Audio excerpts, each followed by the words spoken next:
Hey lovelies, it's Alexa with Fluids Design and Mixed Media Art School, and I'm back.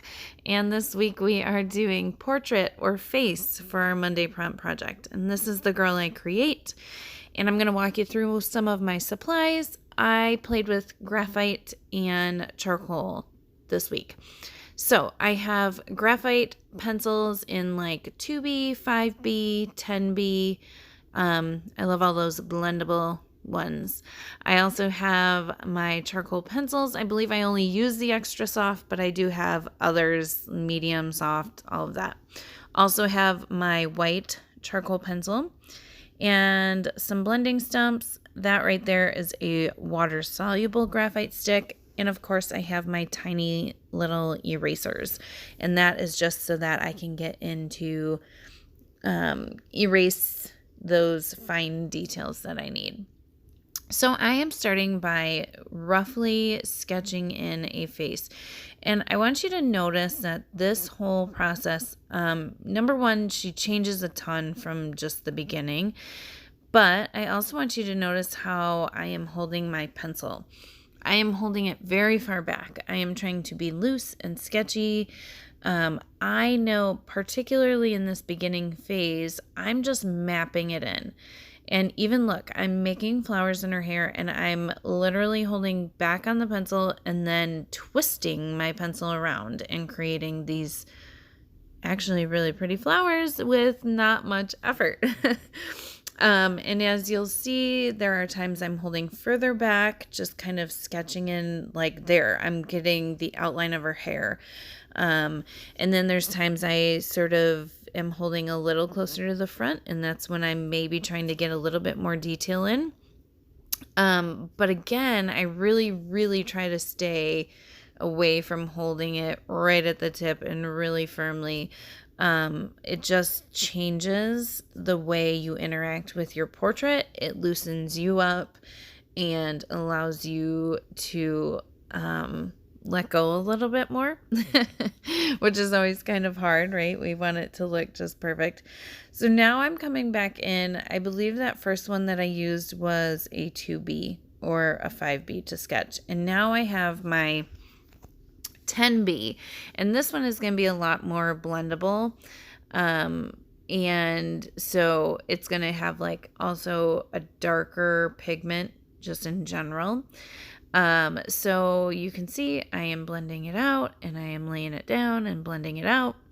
And this is quite the process. It's a lot of back and forth. So this took me a long time.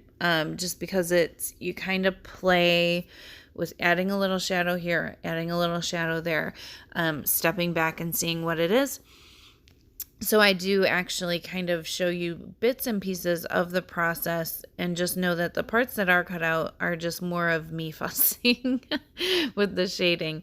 And also it's funny because you'll notice like my lighting is a little wonky, which I swear I say this every 2 weeks. I think it's my camera. It likes to try to refocus, and when my hands are going too fast, it's trying to focus on my hand and then the paper and then my hand.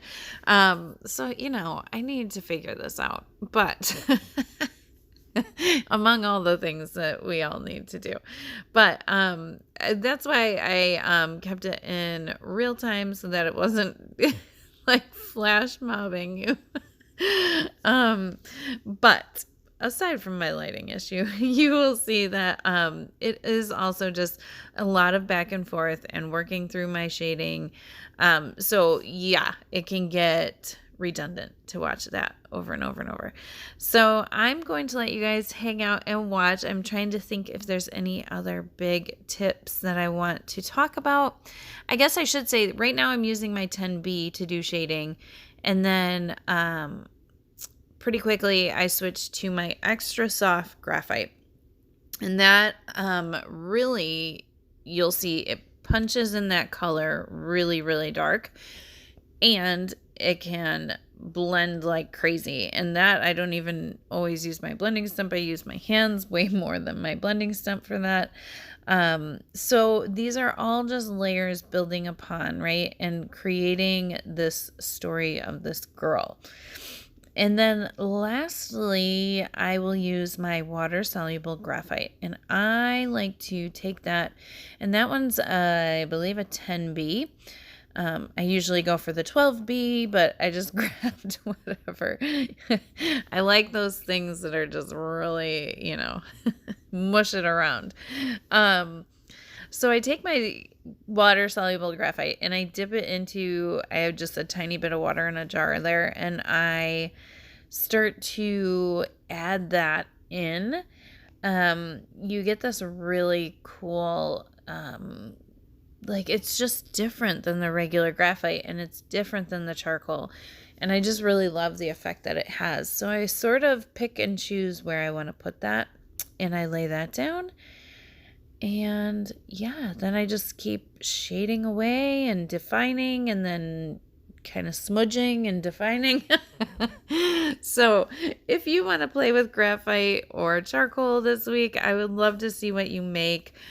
Again, our theme is portrait or face, so you could do any medium, you could do anything that comes to mind.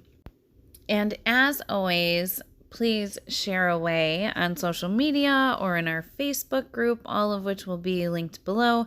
Use the hashtag Monday Prompt Project so we can see your gorgeous portraits and faces. If you have any questions, feel free to reach out to me or to the group on Mixed Media Art School on Facebook. We love to help each other out and give some guidance where you might need it.